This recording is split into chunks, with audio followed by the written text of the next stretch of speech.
Ada sajadah panjang terbentang dari kaki buaya sampai ke tepi kuburan hamba bila mati. Ada sajadah panjang terbentang, kami tunduk dan sujud di atas sajadah yang panjang ini, diselingi sekedar interupsi, mencari rezeki, mencari ilmu, mengukur jalanan seharian. Begitu terdengar suara azan, kembali tersungkur hamba. Lagu Sajadah Panjang mengiringi perjalanan Subarkah hari ini di hari Jumat yang katanya Jumat berkah. Menikmati secangkir es kopi. Kata orang, kopi adalah bagaimana kita menikmatinya. Meskipun pahit, ketika dicampur dengan gula, pahit itu tergantung bagaimana kita merasakannya. Kalau kita bisa merasakannya dengan nikmat, pasti rasa pahit itu tidak akan terasa. Itulah nikmatnya kopi. Dan falsafah kopi ini adalah falsafah yang sangat amat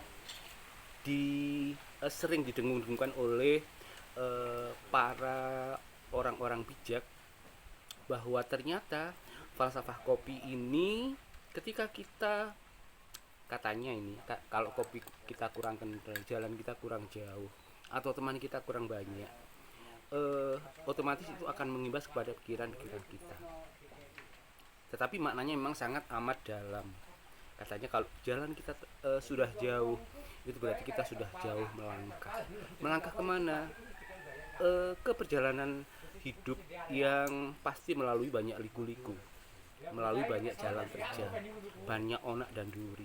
Itulah falsafah hidup. Falsafah kopi, jari ini kopi ini kurang kental, itu berarti cara berpikir kita juga masih kental. Tetapi kental itu bisa membuat otak kita encer ketika kita bisa menikmati rasa kopi yang kental tadi. Maknanya adalah bahwa sering-seringlah kita merenung tentang arti hidup dan kehidupan. Ketika kita banyak teman, kita akan dapat banyak pengalaman apapun, itu pasti sangat amat berguna ketika kita memiliki banyak teman. Kadang-kadang banyak masalah terurai karena kita ada teman di sekeliling kita. Ada banyak hal-hal baru yang belum kita dapat ketika kita bergaul dengan banyak teman. Kemudian ketika ada falsafah lagi, melek kurang dalu, bahwa ternyata orang-orang tua kita zaman dahulu itu ada nyanyian ngilengake ojo podo turu sore. Falsafah ojo turu sore-sore itu adalah banyaklah ketika malam itu merenung. Ketika kita siang hari sibuk dengan pekerjaan seperti lagu Sajadah Panjang dari Bimbo tadi, tapi ketika waktunya bersujud, ketika waktunya kita berpikir, marilah kita merenung tentang arti hidup yang sebenarnya. Dan falsafah inilah yang ingin saya bagikan, bahwa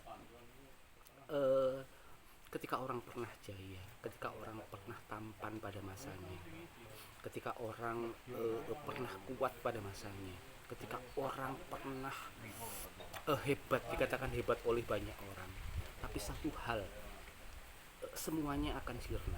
Harta tidak akan ada artinya, wajah tampan rupawan tidak akan ada artinya, ilmu seberapa besar pun tidak akan ada artinya.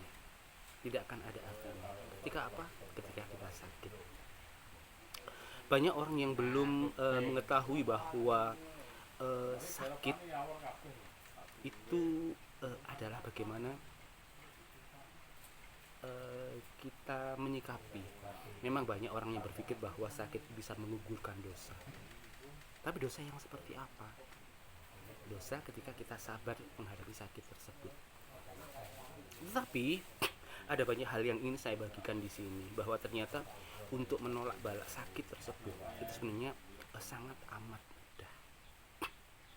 Kadang-kadang kita sayang untuk membelajarkan harta kita untuk sekedar berbagi kepada teman sejawat. Berbagi tidak harus banyak. Kita ngumpul di warung, kita membayari kopi mereka, memberikan kopi yang ada di sekitar kita, itu sudah cukup sebenarnya untuk menolak rasa sakit. Termasuk orang-orang tua kita dahulu ini melaksanakan sedekah membeli jajan pasar saat ada acara kelahirannya atau wetonnya, misalnya Rabu Kliwon, Rabu Pahing. Pada saat itulah orang-orang tua kita itu membelikan jajan pasar untuk anaknya yang bernilai falsafah sebagai sedekah yang ringan, tetapi itu adalah ungkapan perasaan syukur dengan sedekah yang bisa menolak penyakit tersebut. Dan hal ini sering saya alami sampai saat ini. Saya lebih suka menolak bala dengan menghabiskan apa yang saya punya untuk saya bagikan kepada orang lain, daripada saya harus membagikan saat saya sakit saya berikan ke dokter. Maka siang hari ini saya hanya ingin berbagi. Memang ilmu saya tidak banyak, jadi kalau misalnya ada yang bilang Barkah itu soto, ya emang saya bukan siapa-siapa, tapi kan tidak ada salahnya kalau kita berbagi bahwa tolaklah rasa sakit, tolaklah uang yang akan kita berikan ke dokter dengan badan kita yang rapuh ketika sakit. Itu menolaknya adalah saat kita bahagia, saat kita punya banyak uang untuk berbagi, meskipun hanya memberikan hanya sekedar berbagi dengan membayari kopi di warung-warung, itu sudah sangat amat cukup. Karena doa orang yang mengucapkan terima kasih ketika kita bayar kopi itu sangat ampuh, karena doa langsung ke langit. Kita didoakan panjang umur, doakan banyak rezeki, didoakan agar selalu sehat. Doa-doa dari teman-teman yang kita bayari kopi tersebut yang bisa menolak kita untuk kita selalu sehat. Dari warung kopi di warung kopinya Mbak Merda, demikian orang-orang memanggil Yusun yang selalu menyuguhkan kopi dengan cinta. Subarkah.